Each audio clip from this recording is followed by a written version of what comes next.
তুমি আমাদের রক্ষাকারী, তুমি আমাদের রিজিক দাতা। যারা বাংলাদেশের জনগণ 17 বছর অপেক্ষা করেছিল, আমাদের অধিকার ছিনিয়ে নিয়েছে, পক্ষপাতের মাধ্যমে ভাইদেরকে হত্যা করেছে। আয়েশার মালিক তো তার মালিকের বিচারে আমরা বিচার রেখে গেলাম।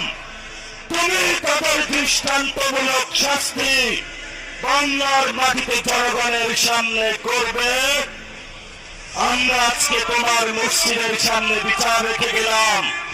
বাংলাদেশের মানুষ হতাশ হবেন না। লা তাহজান ইন্নাল্লাহা মা'ানা, আল্লাহ আমাদের সাথে আছেন। শক্তিমান ভয় নাই, জয় করব।